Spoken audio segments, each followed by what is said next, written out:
on va commencer par Gilles Savary. Oui, merci Monsieur Theiss de cet exposé extrêmement stimulant. Je vais quand même vous dire ce que j'en pense. Je pense que je partage totalement le diagnostic, c'est-à-dire qu'en effet le Conseil européen est devenu un empêchement.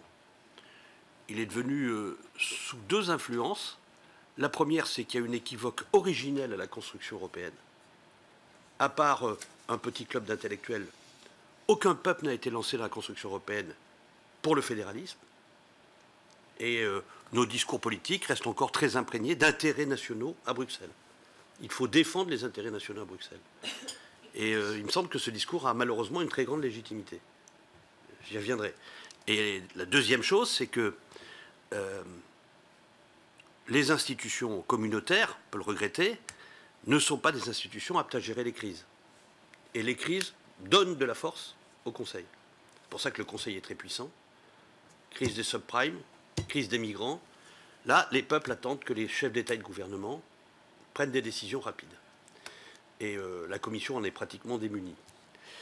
Donc on est d'accord sur ce diagnostic, mais je vous ferai remarquer quand même que ce sont les instances communautaires qui sont les plus impopulaires, puisqu'on parle de démocratie, les plus rejetées. Le bouc émissaire, c'est la Commission européenne. Vous pouvez aller en race campagne française, on vous parlera des fonctionnaires de Bruxelles. Alors vous me direz, c'est un discours qui est auto-entretenu par comment dirais-je, les eurosceptiques, mais alors il n'y a que des eurosceptiques. Puisque pratiquement du sol au plafond jusqu'au sous-préfet, c'est un discours courant. Y compris nos présidents de région, les plus pro-européens, qui expliquent que c'est des procédures considérables, que c'est très compliqué, que ça rajoute de la complexité à la complexité, que ça rajoute de la norme à la norme, voilà, que les choses sont extrêmement compliquées. Donc, si on convoque la démocratie, je ne suis pas sûr que... Si on convoque vraiment la démocratie, vous appelez de vos voeux, je ne suis pas sûr que vous ayez raison. Voilà. Et je vous proposais des solutions.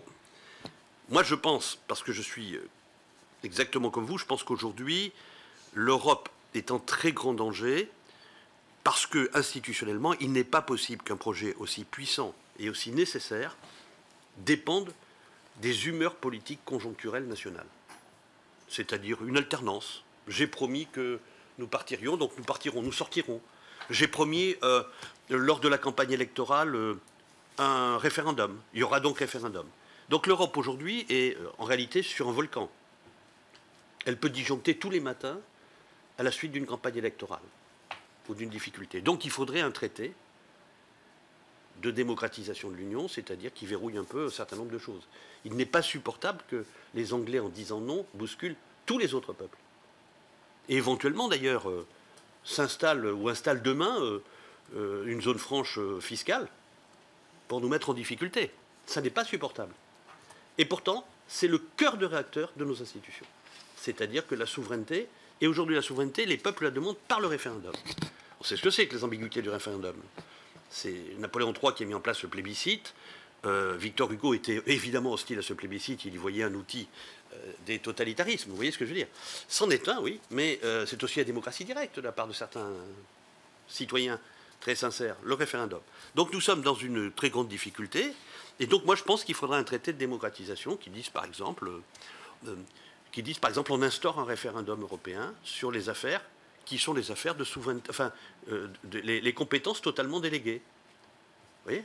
Et donc on ne pourrait pas sortir sur ces compétences. Mais c'est un saut fédéral. Et d'autre part, moi je suis assez convaincu, c'est pour ça que là je ne suis pas tout à fait d'accord avec vous, que c'est absolument impossible de faire ça aujourd'hui. Parce que si on se risquait un référendum des Européens, un vrai référendum fédéral, tous les Européens vont voter, je suis persuadé qu'on disjoncte. Et là, ça serait une crise évidemment tonitruante. Je suis persuadé qu'on disjoncte. Voilà. Je suis persuadé qu'aujourd'hui, si on fait un référendum de Vilnius en Espagne, je suis persuadé qu'il y a massivement une réponse négative sur une question européenne. Parce que je pense qu'on trimballe en Europe, on n'est pas des Américains, c'est pas une page blanche l'Europe, on n'a pas créé le fédéralisme à partir d'un territoire qu'on a conquis dans lequel il n'y avait rien, ou des Indiens que l'on a génocidés. Voilà, ça n'est pas une page blanche, il y a des histoires nationales extrêmement puissantes, et on reste hanté par ces histoires nationales. Et après tout, ça n'est pas totalement je veux dire, illogique que de venir de quelque part et d'avoir un cerveau qui est culturé, quoi. C'est-à-dire qui, comment dirais-je, qui transmet un certain nombre d'éléments structurels de l'histoire. Donc voilà, moi je suis un peu quand même dubitatif sur cette espèce de vision édénique. Il y a les méchants, c'est le nationalisme, c'est la souveraineté, c'est tout ça. Et puis il y a les bons, si on libérait tout ça, ça serait formidable.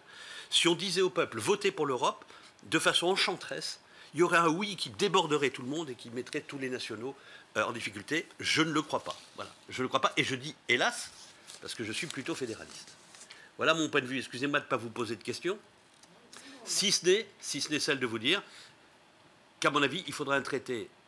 Il faudrait absolument un nouveau traité. Et on est incapable aujourd'hui de le mettre en place. Et il faudrait absolument et urgemment un nouveau traité. Les Anglais nous ont montré l'Europe est prise en otage. Merci beaucoup, Madame